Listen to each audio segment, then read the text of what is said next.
Боронов Өзбекстан чегара боюнча 3 маселе койду. Кыргыз-Өзбек чегарасындагы акыркы чатактан кийинки эки тараптуу жолугушууда Өзбекстан күн тартибине 3 маселени койду. Бул тууралуу биринчи вице-премьер-министр Кубатбек Боронов Жогорку кеңештин 4-июндагы сессиясында маалымат берип жатып билдирди. Жолугушууда Өзбекстан тараптан бизге 3 маселе коюлду. Биринчиси Риштан районундагы кайтпас постун ачып берүү боюнча. Экинчиси Жайыт, үчүнчүсү Токтогул суу сактагычынан же Сырдарыядан сугат мезгилинде суу алуу боюнча маселе айтылды. Кайтпас посту боюнча өз позициябызды билдирдик. Муну силер менен чогуу иштеп, эки өлкөнүн комиссияларынын алкагында карап берип, Евразиялык экономикалык биримдигине мүчө экенибизди да эске алуу менен карайбыз дедик. Бүгүн эртең ачып беребиз деген сөз болгон жок. Жайыттар боюнча эки облустун Баткен жана Өзбекстандын Фергана облустарынын жетекчилерине тапшырма берилди. Алар маселени талдап, сунуш беришсе карап берели деген жооп айттык. Алар макул болушту. Суу боюнча да мүмкүнчүлүккө жараша карап көрөлү деп жооп кайтардык. Боронов ошол эле учурда Кыргызстан Өзбекстанга карата эки маселе көтөргөнүн билдирди.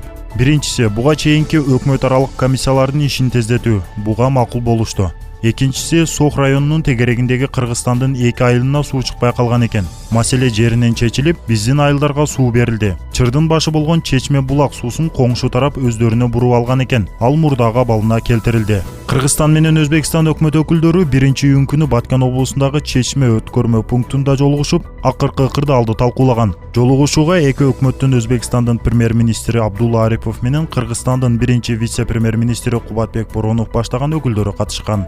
31 майда Кадамчайдын Чечме айылы менен Өзбекстандын Сох районунун Чашма айылынын ортосунда булак талаштан катуу чыр чыккан. Чатактан Кыргызстан тараптан 25 адам түрдүү жараат алган. 2 адамдын абалы оор. Өзбекстан 187 жараны жарадар болгонун кабарлады. Кубатбек Боронов сессияда эки өлкөнүн өкмөт аралык комиссиясынын кийинки отуруму 20-июнга белгиленгенин кабарлады.